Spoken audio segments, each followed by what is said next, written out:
TDS, what's up? Yeah, come on. I.O.W. Sports Network, late night edition. Let's go. Come on. We about to raise the bar. Wild card mar. Everybody grab a seat, cause you know we about to spark. Late night sports talk. Modelo Lisaga. Man, you don't wanna start. Wild card mar. We about to raise the bar. Wild card mar. Everybody grab a seat, cause you know we about to spark. Late night sports talk. Modelo Lisaga. Man, you don't wanna start. Wild card mar. Hey. L Boogie with the hot flame, ashtray full of top names, little tree for your membrane. This the 9-hour time frame. I just snatched up a 6-pack, got my hands on a lid pack, whipping up a little batch of snacks. Yeah, man, I think I'm all set. Late night, can't sleep. Go ahead and just tap in. Better grab you a cold one, and we about to get some laughs in. Wild card on the microphone, he'll hit you with a couple flurries. Y'all need to just strap in for some entertainment sports commentary. We about to raise the bar, wild card bar. Everybody grab a seat, cause you know we about to spark. Late night sports talk, Modelo Lisaga. Man, you don't wanna start. Wild card bar, we about to raise the bar. Wild card bar. Everybody grab a seat, cause you know we about to spark. Late night sports talk, Modelo Lisaga. Man, you don't wanna start. Wild card mar, ayy. Wild card mar, wild card mar. I.O.W. late night sports. Wild card mar, wild card mar. I.O.W. late night sports. Wild card mar. Wild card mar. I.O.W. late night sports. Wild card mar. Wild card mar. I.O.W. late night sports. Hey. Give me a second, let me light up real quick. Ladies and gentlemen, boys and girls, people of all ages, welcome to the I.O.W. Sports Late Night Hour Edition, hosted by Mr. Modelo himself. You already know the name by now. You know what I'm saying? Wild Card Mar. You already know the vibe. Pull up, let's go. We about to raise the bar. Wild card mar. Yeah. Yeah. Yeah. Yeah. Yeah. What's up? What's up? What's up? What is up, people? How's everybody doing tonight? Is everybody doing as great as I am? I know. Haven't been on. I did the Monday show, didn't have a Monday night show, didn't have a Tuesday show. I know. It's okay. I apologize. I hope everybody had a great Valentine's Day yesterday. Everybody get some woo-woo? Did you get some poom-poom? Ladies, get some of that DD? Or whatever you like, whatever floats your boat. Did you have a good Valentine's Day? I hope you did. All right. I apologize. I didn't be on the last 2 days. It's all right. But anyway, come on in. Everybody come on in. We're going to have a good old time like we normally do. As always, because it's your boy, Wildcard Mar, in the building. You know who it is. And as always, that's the player partner pimp. That's my player. That's my boy. A brother from another mother. I call him 40 Water. Y'all call him Silent Hill TDS. He's phenomenal. He went and made the best intro in the podcast game. We about to set the bar. Wild card mar. Yeah, that's my boy right there. So go on over to YouTube, type in Hitchhikers, and go show him some love. But why you over there? You see all the social media handles on the bottom of the line. You see it? I.O.W. Sports Network is the address for the Facebook, the Instagram, and most importantly, the YouTube channel where all the content is stored. So please make sure you go over there. Show us some love. Show us, I like that. What's good, Don? Theme song long as fuck. Hey, man, got to. MJ, yeah, the fam is good, bro. I hope you're doing good. I hope the fam good. I hope everybody good over there out in New Jersey. You heard? Dirty Jersey. Yeah, heard. Yeah, I know a little bit about Jersey. I spent about almost a year out there in New Jersey. Cold as fuck out there, boy. I don't like that. And the taxes, boy, they tax everything in New Jersey, literally. You ever see your pay stub in New Jersey? NJ, NJ, NJ, NJ. They in state of New Jersey tax you at least like 6 times. For real. On one paycheck. I bullshit you not. Yeah, I bullshit you not. But anyway, y'all know what it is. I.O.W Sports Network. Like I said, the Facebook, Instagram, and the YouTube channel. I.O.W Sports 1 on Twitter. You can find me, Wildcard Mar, personally on Twitter at KC Wildcard Mar and Wildcard Mar on Facebook and Instagram. Say, hey, y'all know the deal. Anyway, look, obviously Super Bowl happened this past Sunday. My Kansas City Chiefs prevailed 38-35 over the Philadelphia Eagles. But here's a couple of things that that usually busts my chaps. All right. So why is it that a coach, a coordinator like Eric Bieniemy can't get a job? But Shane Steichen and he was an offensive coordinator for the Eagles, and then Gannon, I forget his first name, was a defensive coordinator for the Eagles, both on the coaching teams that lost.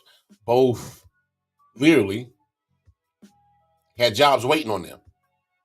Literally had jobs waiting on them.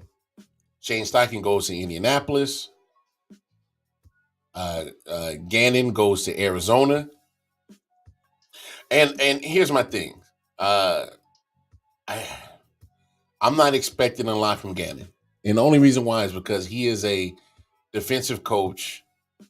And yeah, Arizona, their defense is actually kind of solid. But what's going to be his answer to making sure that he got Kyler Murray right? You know, what's his answer to that? Who is he going to have as offensive coordinator? Pretty much, huh? Because he's going to need to answer that, because there's a serious problem that you got in Arizona. It's not that the fact you lack talent at your quarterback position. It's the problem that you going to have to clean up a lot of mess that Cliff Kingsbury has let going on. And what I mean by that is, I have a feeling that Cliff pretty much let Kyler do whatever the hell he wanted. Did y'all see how he would throw tantrums at Cliff Kingsbury and shit like that on the sidelines, jump up and down and yell and scream all in his face, throwing his helmet? So let me ask you this: is there another coach he's going to do that to?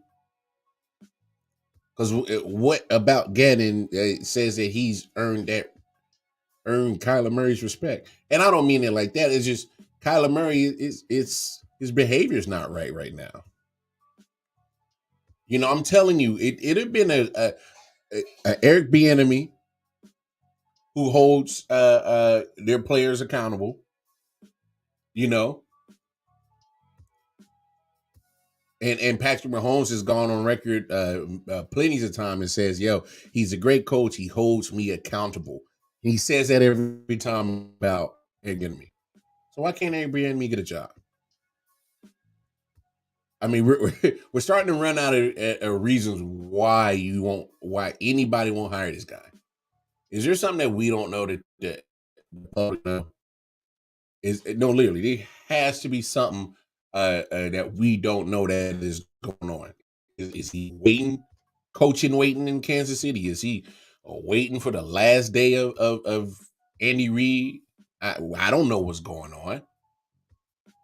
I have no idea what's going on. But you have a guy in Eric Bieniemy who has been around Andy Reid for multiple seasons as literally on his coaching staff.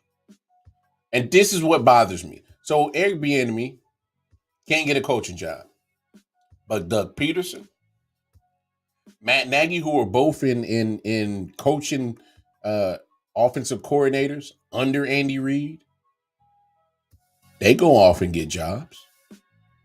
Doug Peterson was an offensive coordinator under Andy Reid in Kansas City. You know, he goes off and get a head coaching job in Philly, wins the Super Bowl. Matt Nagy goes off to coaching in Chicago for about 3 years. But somehow, Eric Bieniemy, who's been literally being, he's beloved by his players, by the organization. So why can't he get a job? I mean, literally, he's been the offensive coordinator the whole time. He's been with the Chiefs pretty much since Andy Reid been there. Been on the Andy Reid staff the whole time. He's a running backs coach from 2013 to 2017. Insert Patrick Mahomes. Because at 2017, Matt Nagy has gone off and got the job with Chicago. Doug Peterson gone off. The year before, got the job with Philly. So insert Eric Bieniemy into offensive coordinator. And guess what he gets to do? He gets to be offensive coordinator, and guess what? He has the job. He has the job to coach Patrick Mahomes. So literally, the last 5 years, he has been with Patrick Mahomes as his offensive coordinator, part of a prolific offense for the last 5 years, with the growth and literally the progression of what Patrick Mahomes is doing. 5 AFC championship games, 3 Super Bowls, now 2 Super Bowl championships. But this guy can't get a job? There has to be more. It absolutely has to be more. Because I'm running out of things of the reasons why he ain't getting a job. Resume speaks for itself as a coach. And so this is what really is bothering me. Because you look at Doug Peterson, you look at Matt Nagy, those fellas' jobs was the same as Eric Bieniemy.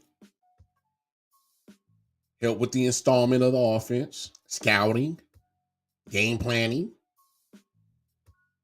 But these guys aren't necessarily 100% responsible for the offense. Their job is just as it was for Eric Bieniemy. But how the hell they get jobs? When literally Eric Bieniemy's resume is far more better than theirs. And so when you look at what's going on in Arizona and you're talking about Gannon getting a job there, like I said, a defensive coach, what's going to be his game plan for Kyler Murray? Because Kyler Murray seems like, to me, he definitely comes off as the type of player that needs a foot up his ass, needs some discipline, needs somebody to keep him on the straight and narrow. Because I don't care what anybody say. They can say, oh, well, we took the clause out of his contract or the studying. No, motherfuckers, we ain't stupid. We know why you put it in there to begin with. You don't feel he studies enough. You feel he's not prepared enough. You feel he is only living off the, just the athleticism that he was just blessed with, which is fine. It's cool. But when only the athleticism and the God-given talent that is just given to you ain't enough. Sometimes it's just not. Because if you're not putting in the time to be there on the mental side, if you're not putting in the time in the study room to find out tendencies, weaknesses, things you can attack, because all that stuff is mental. That's the mental part. Because here's the deal, especially in football, It's a very physical sport, but guess what? It literally is the smallest part of what can make you successful is the physical part. It literally is. If I can outmaneuver you, out strategize you, come up with better game plans than you, I don't need the top athletes. Does it help? Sure it does. Sure it does. Having the best athletes does help. But it can only take you so far. If you have the better prepared team, it beats athleticism. If I got you prepared mentally for a game, there's going to be all kinds of, instances where you're going to have to outsmart, outwit your opponent. I can defeat you anytime. It's not always about being the strongest, the mightiest, the grittiest. Oh, that's all well and fine as characteristics of a team. But if you get outsmarted, it all equals nothing, right? And so my thing is you already got questions about your quarterback because you put the clause in. Now you hire a defensive minded coach. So therefore, you're not pairing him with anything that's going to progress him. So what that means is you're going to have to hire a very expensive offensive coordinator. You're going to have to hire one.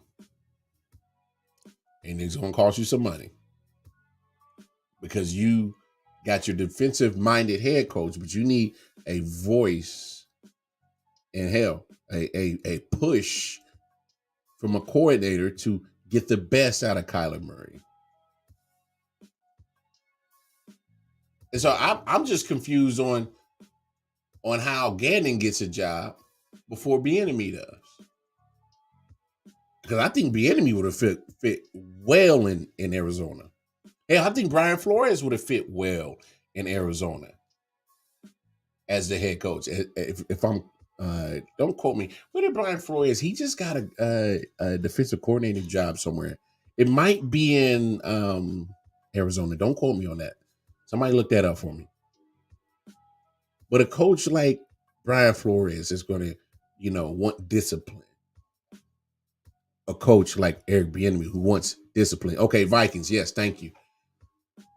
That's going to be good. Ooh, Brian Flores in Minnesota. That's going to be good. He's going to change that defense around. And we all know that defense was mighty shaky, wasn't it? It was mighty shaky with the Minnesota Vikings. Mighty shaky. That's putting it very mildly. But I'm just confused on how these coaches who's losing in the Super Bowl got jobs waiting, but the coach who's winning the Super Bowl for a second time in 5 straight AFC championships in his 3rd Super Bowl in 5 years can't get a job. Y'all make it make sense. That's what I'm saying. There has to be something that we don't know. There has to be something internally in Kansas City that we don't know. And for some reason, I can't get answers from even the people who cover the Chiefs on what's going on why Bieniemy can't get a job. When you literally, and people who cover the team, and I'm pretty sure Bieniemy himself, and how disrespectful is that shit? That people with lesser resumes are getting jobs before him. And the best that he can do is interview for a Washington Commanders offensive coordinator job. He interviewed for Indy. Why did he get passed over? How many interviews is he gonna take? I don't even know what can't interview well means. You know what I'm saying? I need one of these NFL experts that talk with NFL execs. I need them to explain to me, does an interview well mean? Like, I need to figure that out. Because I've been in many interviews. And usually you want to sell yourself, your pros, be honest about your cons, provide what you can do for the company, how you benefit the company having you there. And of course, you're going to cross-reference everything. I had to watch my moo. Shout out to my man, Mitch, a.k.a. DJ Spike Studley. Hey, every Wednesday, go on Station Head, type in DJ Spike Studley, and join the Station Head every Wednesday, 9 p.m. Eastern Standard Time. Great show, great content. Check my boy out. But I'm just trying to figure out what exactly does can't interview well mean? Because if you're looking for a certain thing and he just doesn't fit it, then what was the point of even having him in the interview? Now, I get it. There's going to be ways around this Rooney Rule. There's going to be ways that the teams are going to get satisfy the Rooney Rule. There's a way around it. It is what it is. Can't do nothing about it. Because you know what? You can't make billionaires do whatever you want them to do with their money. That's just not how it works. A billionaire tell you to fuck off in a heartbeat. That's just how it is. So I could have a whole show on why the Rooney Rule is dumb and it just doesn't work. But that's neither here nor there. I'm just looking at the fact of the matter is we got a coach whose resume is really, really, really out of the blind and like out of this world. Maybe he doesn't bring enough to the table talking wise. I don't know. Yeah, see? I don't know either, Matt. At this point, I don't know. And that's what I'm saying. There has to be something more. There has to be something that internally in Kansas City is just not getting leaked out. Because I can't even get people who literally cover the team can't even have any answers on why Airbnb can't get a job. I have no idea. But that's just what it is. Some things just aren't fair. But until we find out literally what the true situation is, I'm just going, as a Chief fan, I'm not going to be mad if Airbnb wants to stay. Cool. Keep the party going. Keep bringing them Super Bowls. I'm with it. You're not going to hear me complain about it. Damn sure ain't going to hear. Hey, cheers, y'all.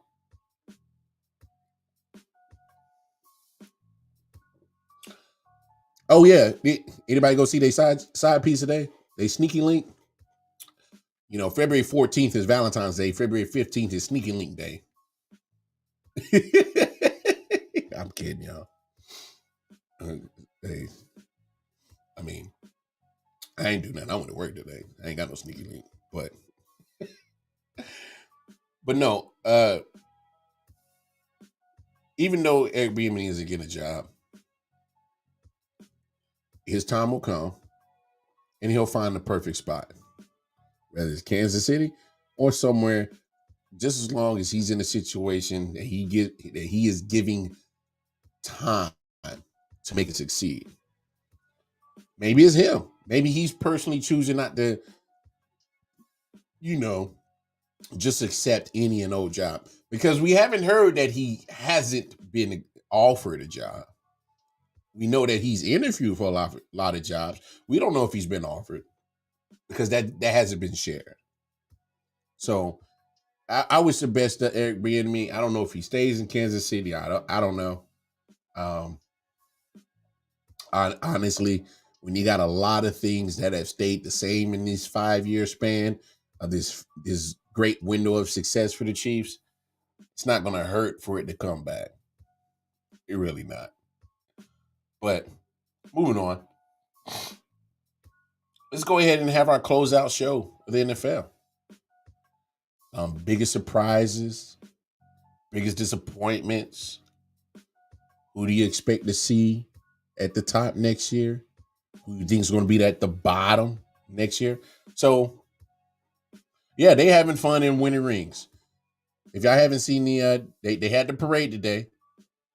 The boys was drinking a lot of Coors Light, Bud Light, some liquor, and so they was having fun tonight. See, a lot of shit is fun when you're winning, right? A lot of shit is fun when you're winning. Hey, There's a lot of franchises that would have loved to have been celebrating today. And so, hey, the Chiefs got to celebrate at the parade today. But I'm looking at overall NFL, the biggest disappointment.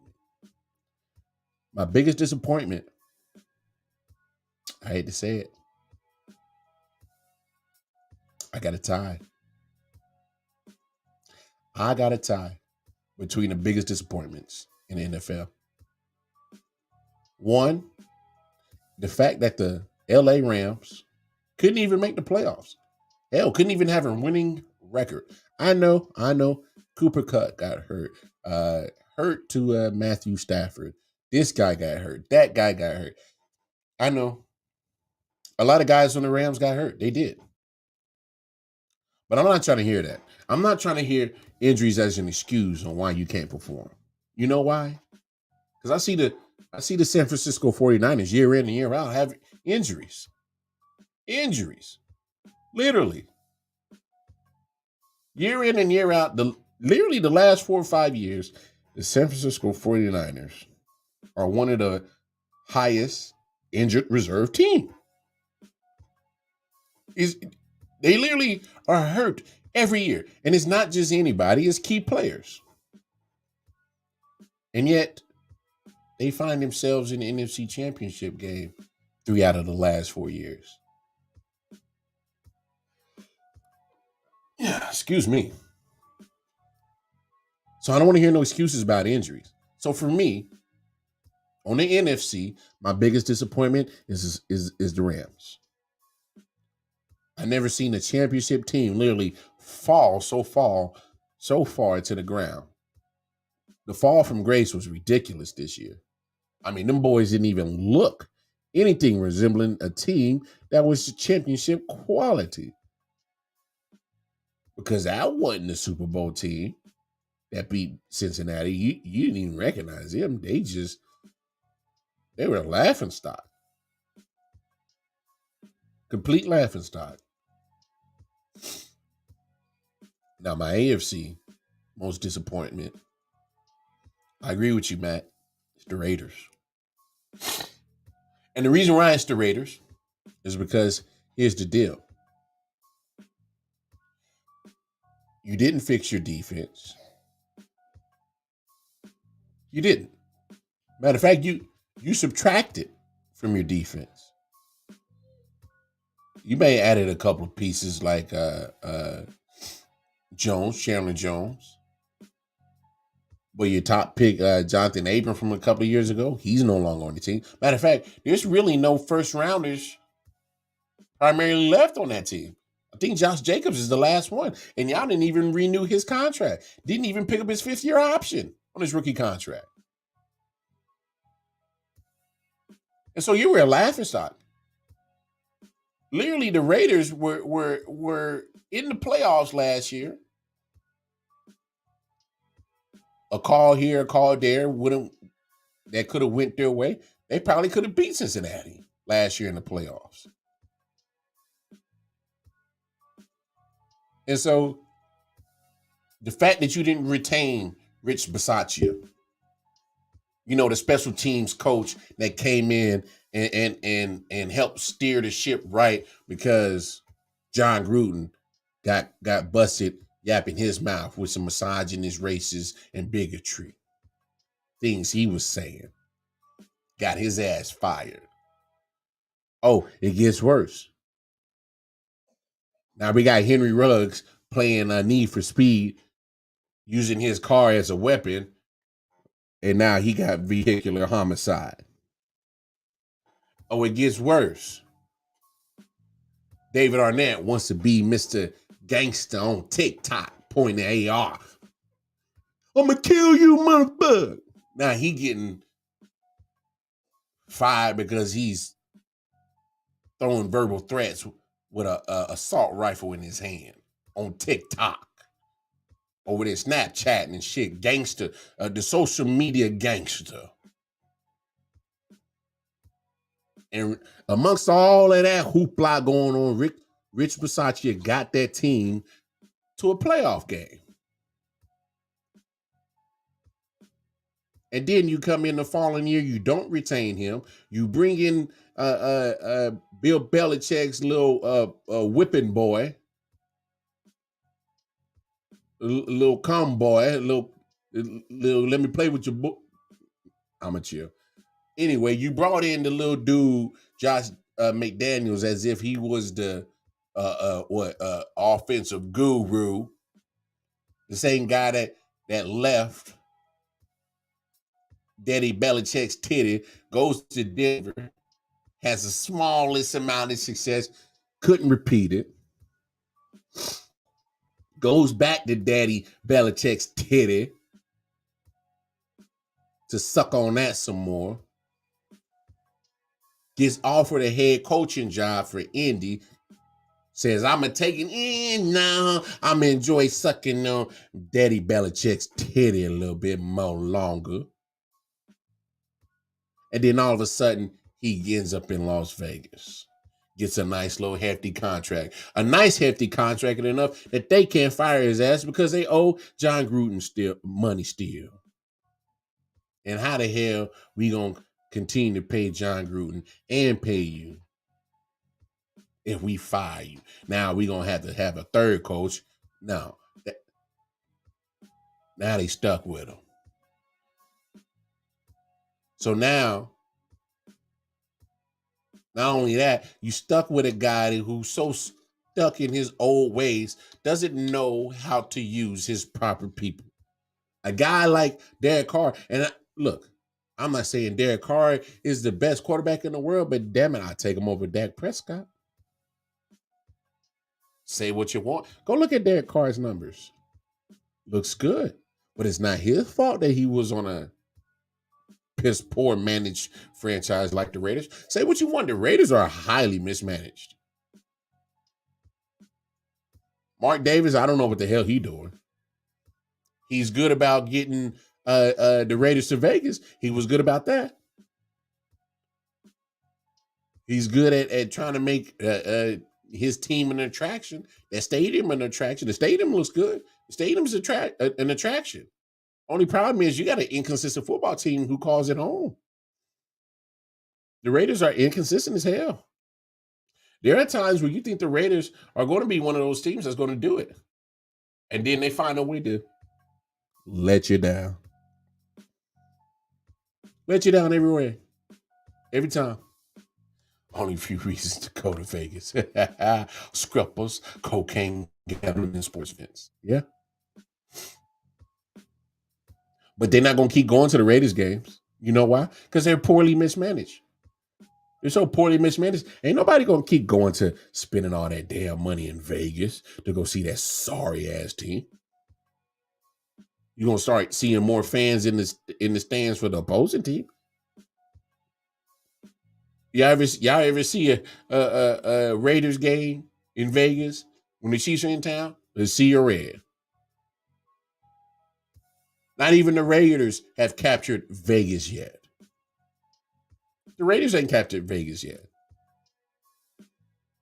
They've been there, 2-3 years now? And they still can't get a full-time fan base to come and support and sell out their tickets? I'm telling you, there's going to be more opposing teams with fans in those stadiums more than the Raiders.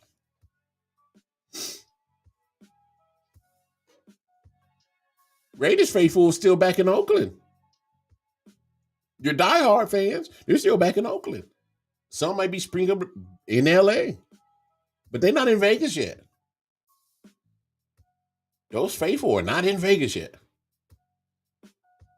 Don't believe me? Go type in Chiefs at Raiders in the last few years and tell me you don't hear more cheers than boos for the opposing team. Opposing team gonna rack out a whole bunch of cheers because they crew running deep. Crew was running deep. Come in and show out for Vegas because Vegas is an attraction city. Matt hit it wrong. He's joking, but it's some truth to it. Only a few reasons to go to Vegas: strippers, cocaine, gambling, and sports events. all those first three things of the scrippers, cocaine, and gambling is the attraction to Vegas. The sporting event is just the icing on the cake. Oh, I can catch some NFL too? Oh, shit. Let me go catch a game real quick. I guess I'm done with the scrippers. I didn't had enough blow. I didn't gamble enough money. So that's the reason why you can't get it faithful there. So, yeah, I'm disappointed in the Rams, disappointed in the Raiders. I don't know how the hell you upgrade, get Devontae Adams, and you still miss the playoffs. I'm confused by that. Makes no sense to me. And Rams, man, just forget Super Bowl hangover. They were still Super Bowl drunk. They were still drunk off the Super Bowl. Carried into the season. They just never start off, didn't start the season off good. Yeah, you're trash. And not only did they not start off good, then the injury start compounding. So those are my two big disappointments in the NFL on each side of the conference. Now my biggest surprise. Biggest surprises of the NFL. I got to start with Jacksonville on the AFC side. That's my biggest surprise. I mean, at one point they was so under 500. It was like there's no way they're going to catch Tennessee. It's like there's no way they're going to catch Tennessee. Next thing you know, Tennessee starts losing 7 in a row. Jacksonville catches up to them, takes care of business. In the last game of the season, week 18, take care of business. They go ahead and beat Tennessee Titans. Not only did they beat Tennessee, they went ahead and took the crown of the division that Tennessee was leading all year. Tennessee was leading the division all year. Jacksonville comes in at the last second, snatches it out their hand. And not only did they snatch it out their hand, they actually got a playoff victory. One of the greatest comebacks in playoff history over the LA Chargers. So say what you want. That was a huge upward trajectory leap for the Jaguars. Man, they woo.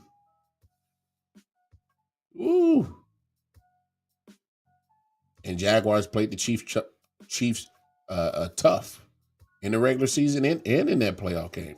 They didn't lay down for them. They didn't.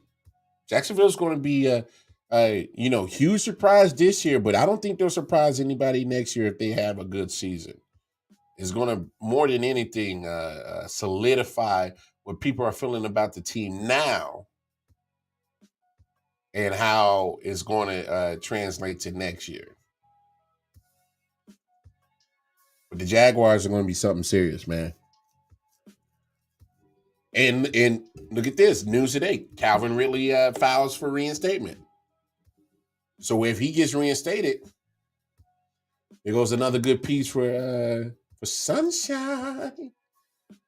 Another offensive weapon for Sunshine. That'll be scary. I'm with you, Matt. Giants definitely were my surprise. I will put them over the Lions only because the Giants made it to the playoffs. They did. But I put Lions there too, for sure. Especially on the Giants. I mean, you got to be honest about the Giants.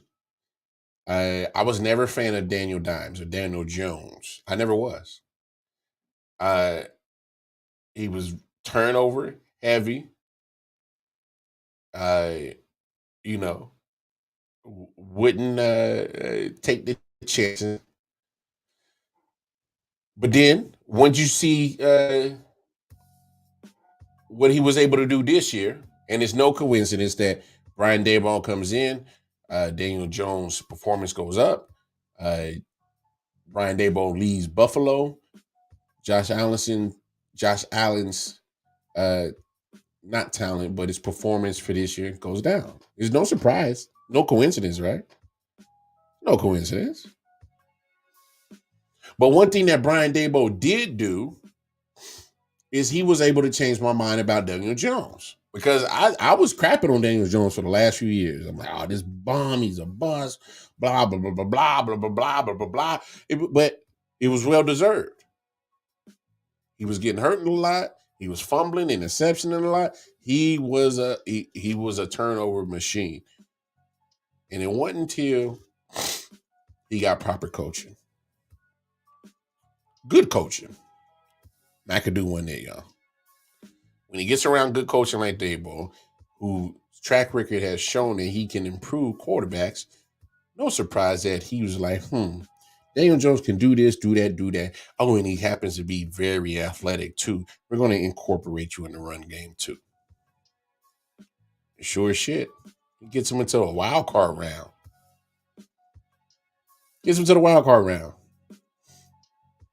Beat the Fugazis. The Vikings. And they make it to the divisional round. Unfortunately, they had to run against the Eagles. Eagles were just a better team. Brought Kafka over. Mike Kafka came from Kansas City. Mike Kafka was a quarterback coach with Kansas City under Andy Reid the last couple of years. So he has a Kafka comes from the Andy Reid tree. So does Sean McDermott. There's actually a lot of the coaches sprinkled in here now and then are coming from the Andy Reid tree. Ron Rivera comes from the Andy Reid tree. He coached defensive side in Philly.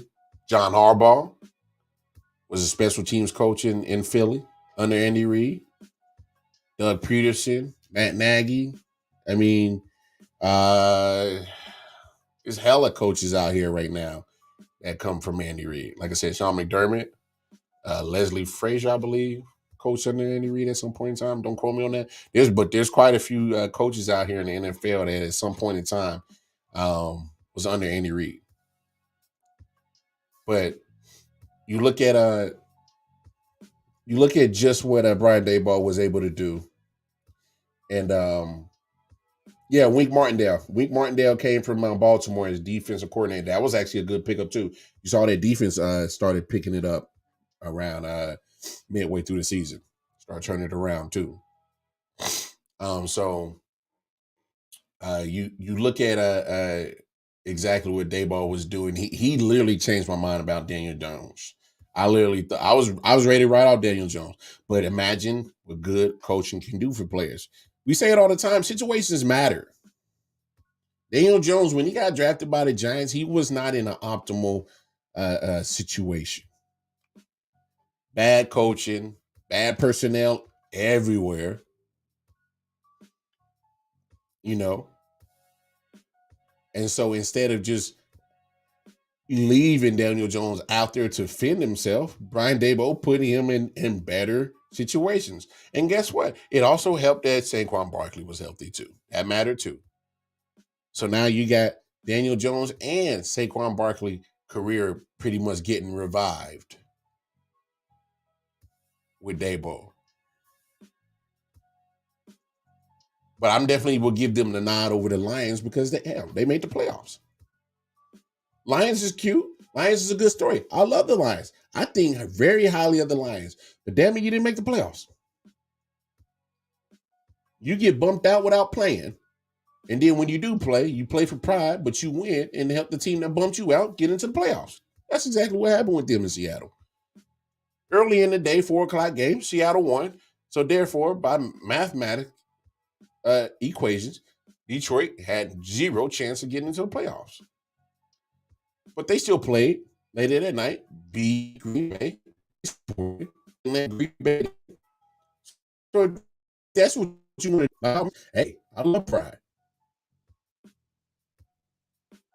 But I can't put you over a team that made the playoffs. Still can't. So, it's just one of those things where I give credit when credit is due. The Giants turned it around. Daniel Jones made a believer out of me. He finally got some good coaching. And the Lions, they'll be in the conversation next year. They will be. because they literally have a lot of good going for them, as in when it comes to building the culture, talent that a lot of people didn't even recognize. Hell, you saw the Rams. They here take off. We just want Stafford. Golf was a throwaway. So I mean, the Lions are they have a chance for sure to run the tables in the North next year, because I'm still not sold on Green Bay. You know, Lions have showed that they could beat Green Bay, and damn sure ain't sold on Minnesota. I love Brian Flores going there as a defensive coordinator, but man, he got his work cut out. That defense was trash. Trash. Absolutely basura. Smet. Caca. Boo boo. That's what they were. And so you got to find a way to get out of that. I don't know. So those are my biggest surprises, AFC and NFC. And so who do y'all think could possibly be in the Super Bowl next year? And no, I'm not being a homer, but don't be surprised you see the Chiefs. Say what you want. Say what you want. As long as Patrick Mahomes is your quarterback, you always got a chance. And guess what? He's only 27. He's already locked in at contract. You know? And look at the Chiefs. They got a lot of young players. A lot of young players. So these young players are going to get better and better. And the good thing about it is you don't have to pay them all right now. So that leaves your window open. But at the same time, that general manager, Brett Veach, has shown that he can find diamonds in the rough, roses in the concrete. So, hey, there's going to be some decisions being made. There's going to be somebody that wants more money. There's going to be some people that's going to have to, you know, either look elsewhere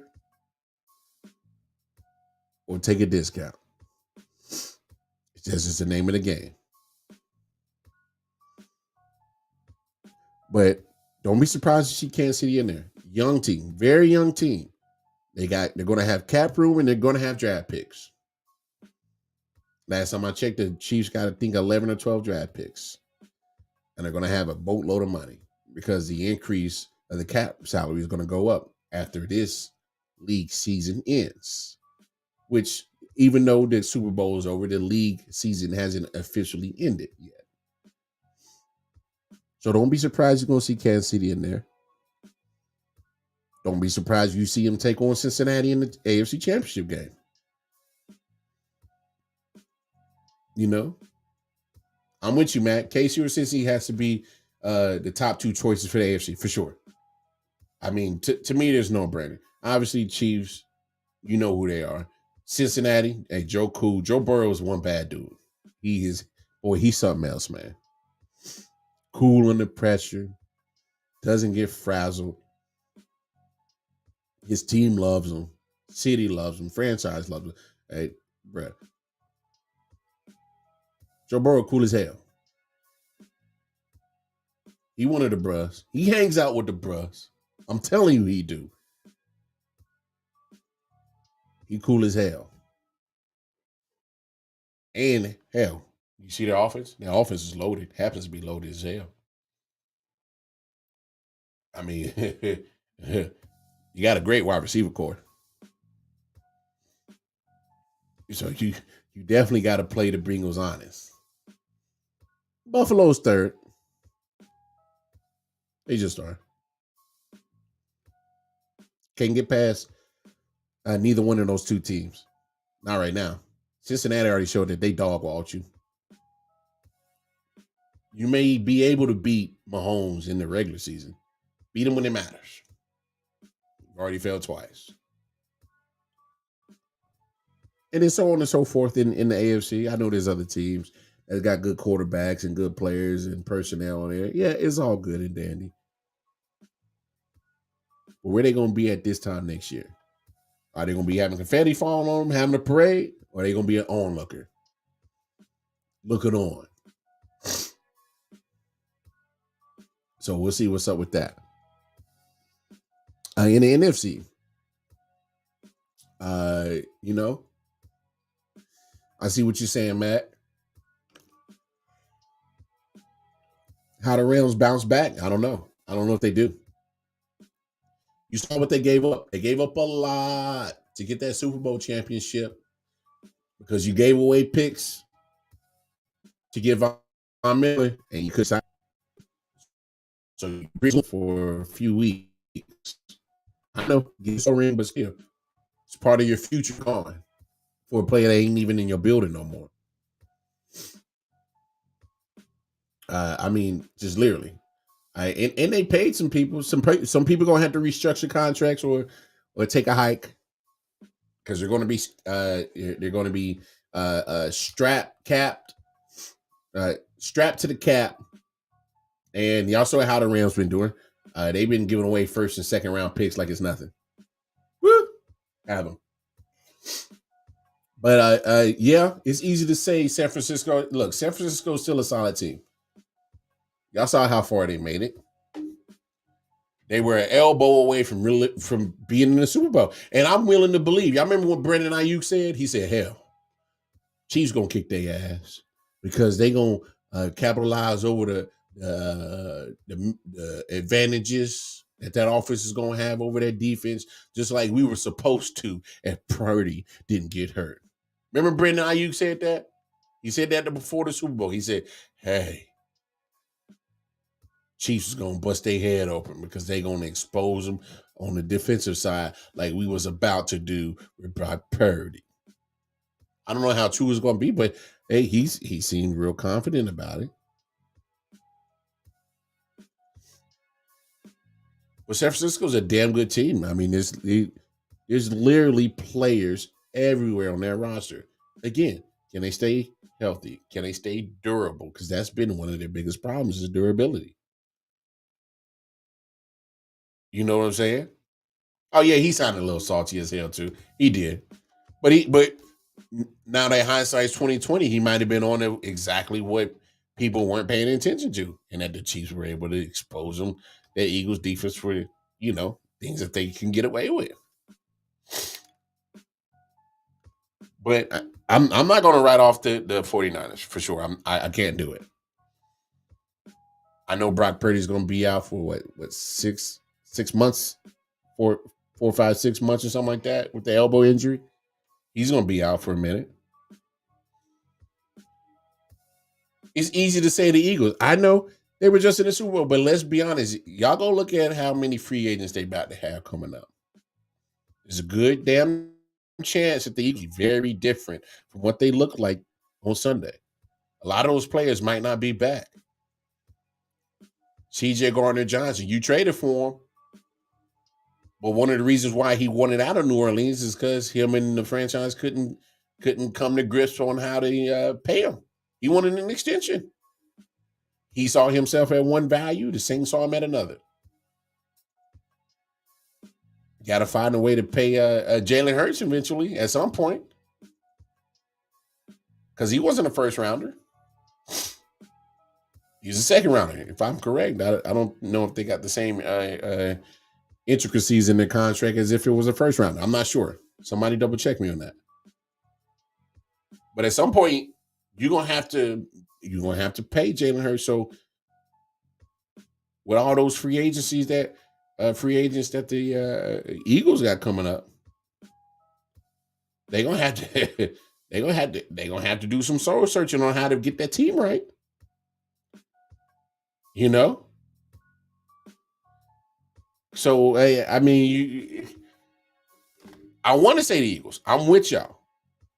But I'm worried that might not be the same team that just played on Sunday. There's going to be a lot of players that want some money.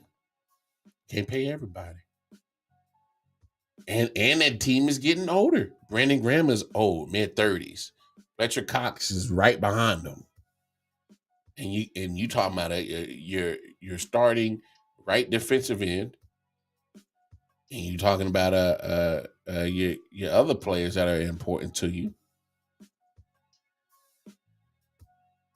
So I mean, look,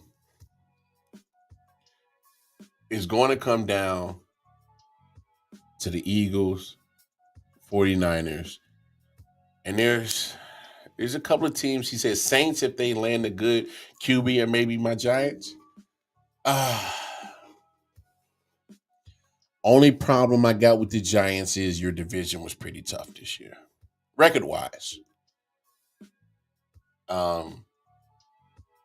Eagles, like I said, might look different next year because of all the free agents. But if they do come back, they're gonna have a chip on their shoulder.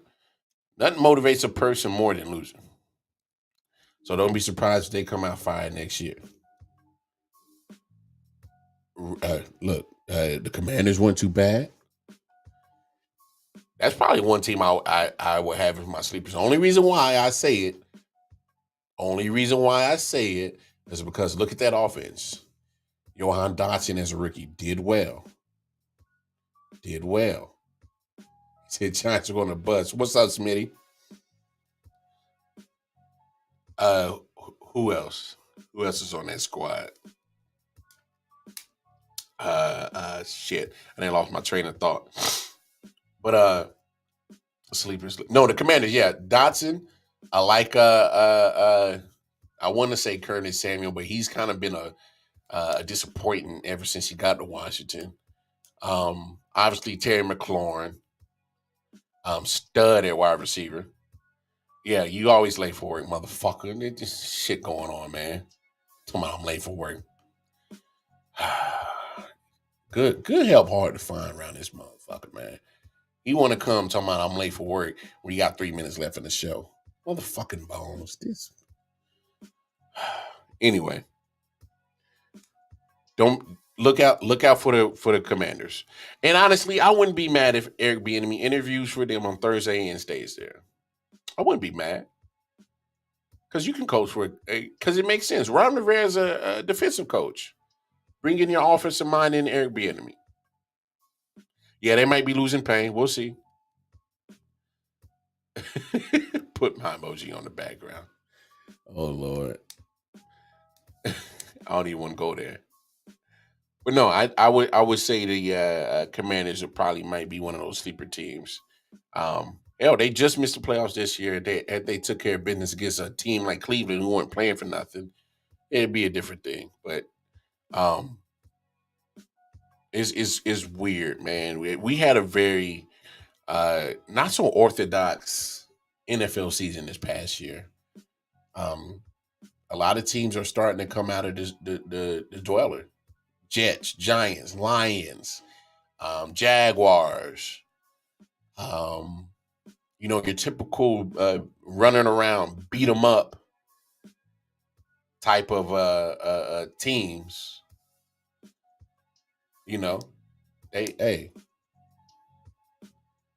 They fighting, they scrapping, they trying to get better. They not trying to stay at the bottom no more. Jaguars came up and got them Titans in the last week. The Lions just missed the playoffs. Giants made the playoffs. Been a minute. Been a couple of years. You know what I'm saying? Jets had a little moment. Then they fell back down to earth. But what they've been doing the last couple of years, this is a success. Successful years. So we had a lot going on. A lot going on in the NFL. And that closes the book on the NFL, y'all. As this episode comes to an end, we're going to close the book on the NFL. Had a great season. Look forward to next year. But guess what, y'all? We are hitting that time because All-Star Weekend is this weekend, baby. So don't be surprised. We start getting a little bit more basketball heavy on a sports show. Talk a little bit more basketball. Hey, we almost in mid-February. You know what? We are in mid-February. You know what that means? You know what that means? Spring training is coming soon. So I'm gonna throw a little invitation out there. My man Matt MJ, if you so happen to start getting podcast equipment, camera, green screen lighting, anything, mics, and you so happen want to be our baseball voice for I.O.W, you can hop on the show with the Wild Card Mar every Monday through Thursday. We talk baseball, chop it up about some basketball. Hey, I'm just throwing the invite out there. That's all. The ball's in your court. Just saying though, we can always use a baseball correspondent. That's all I'm saying. Yeah. So, oh yeah, you right. USFL, XFL right around the corner. Matter of fact, XFL is this weekend. USFL is in April. Oh, we got some Braves heads in here. Oh my gosh, Jay Jones. Shout out to Jay Jones, the Man Cave Sports Podcast. Him and G Money. Shout out to my boys over there, 613 Fade Productions. So yeah, man. What a wrap on football season. What a great season. But now it's time for the other stuff. Of course, we'll talk about, draft, combine, all that stuff. But nah, football is officially in the books, y'all. And we officially in the books for I.O.W Sports Late Night. Hey, it's been real. Appreciate all y'all. Appreciate the love and support. Come on, always chop it up with the boy Wild. Come on at any point in time. You see it on the bottom of the screen. I.O.W Sports Network is the handle for the Facebook, the Instagram, and most importantly, the YouTube channel. Going over there, hit the like, share, subscribe button, and hit that notification. Let you know every time we drop new content. But that's where all the content is stored. I.O.W Sports 1 on Twitter. And y'all can catch me personally, Twitter, Casey Wildcard Mar on Facebook and Instagram. Hey, it's been real, y'all. I'll check y'all out tomorrow. Peace and love.